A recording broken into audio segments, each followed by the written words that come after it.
This is a blank fingerboard deck and this is a graphic. I want to take these two things and combine them together. I'm sure a lot of people watching this video have probably had the idea to actually make a fingerboard graphic and put it onto a fingerboard. But today I'm actually going to show you guys how to put a graphic onto your fingerboard for a super low cost. If any of you guys have ever tried searching on YouTube how to put a graphic onto your fingerboard, you've probably noticed there aren't really a lot of videos on how to do so. Before I start, there's two main types of fingerboard graphics. One is just a paper graphic and one is a real wear graphic. The paper graphic is made out of paper and the real wear one is made out of a thin kind of like paint type film similar to a skateboard. In order to make a professional real wear graphic, you're gonna need a bunch of tools and a lot of stuff that's gonna cost a lot of money. But paper has a super low cost and it's also very easy to apply to a fingerboard. The first step in making a graphic is to make the graphic. I printed off a few pages like this a long time ago and I'm just gonna cut one of these out to put onto a fingerboard.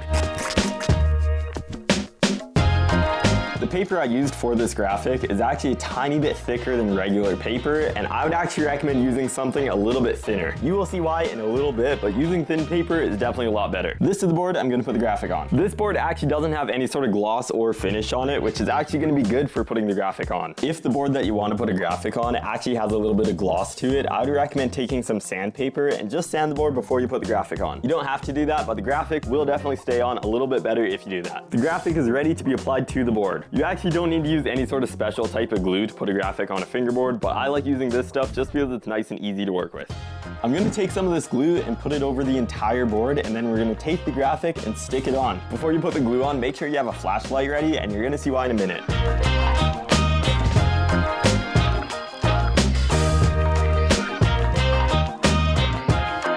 Now that the glue is on the board, I'm going to use my finger and just make a nice thin layer over the whole board.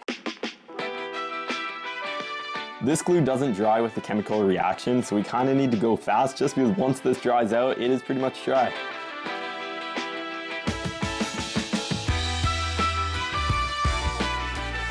That looks pretty good, so we're going to grab the graphic now and place it over the board.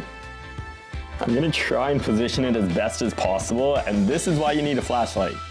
You're able to see where the board is through the graphic, and this is what you're going to do to position the board. While the glue is still a little bit wet, we're able to kind of slide the graphic around a little bit, and we're just going to get it completely even.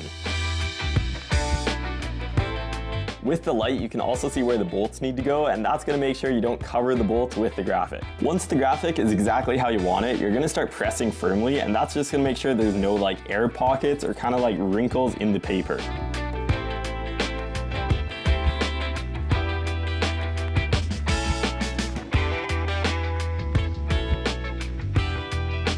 The graphic is now fully on the board, and now we need to take the edges off of the graphic. You're able to cut the edges off of the graphic in whatever way you want. You could even just use scissors for that matter, but I like using a nail file.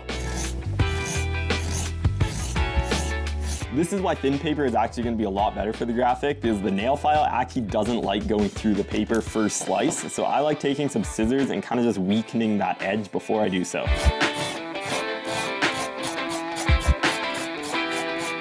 Just from using the edge of a pair of scissors, I was able to cut away the graphic very clean. This is actually very similar to putting grip tape on a fingerboard, except for you're going to want to go nice and slow just so you don't mess it up.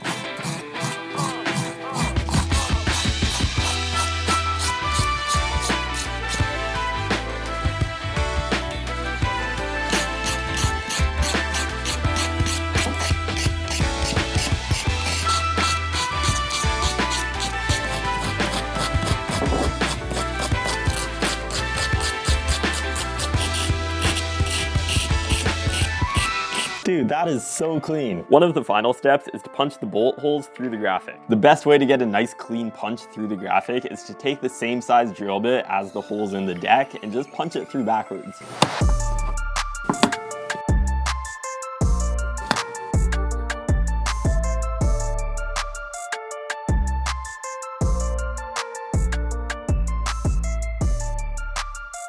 Look at how clean that is. Just like that, you put a graphic on a fingerboard. The next step is optional, but I'm gonna put some clear coat varnish over this setup just to make the graphic stay on the board a lot longer. Some people might actually prefer no finish over the board, and that's just gonna make the graphic wear down a lot faster, which is definitely also a cool look. This is the clear coat I'm gonna use, so let's go outside and spray it on the board.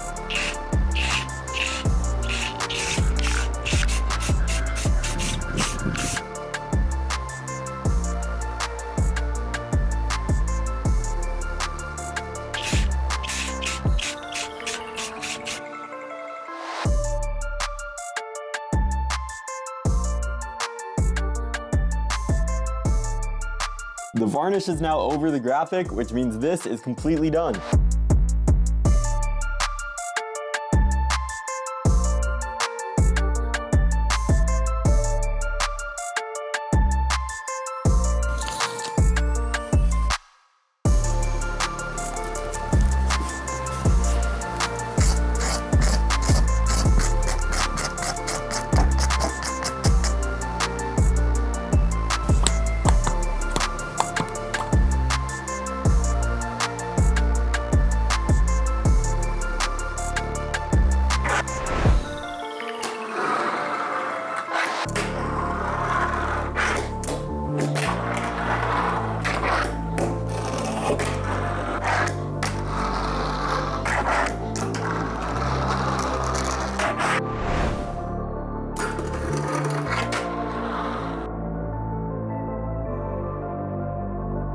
Pretty much for the cost of paper, you can put whatever you want onto a fingerboard. I know paper graphics aren't quite as good as like proper graphics, but it's still pretty cool that you can do this with paper. Thank you guys all so much for supporting the channel, and if you actually enjoyed this video, I'd appreciate a like on this video. Thanks for watching this video, and I'll see you guys next time.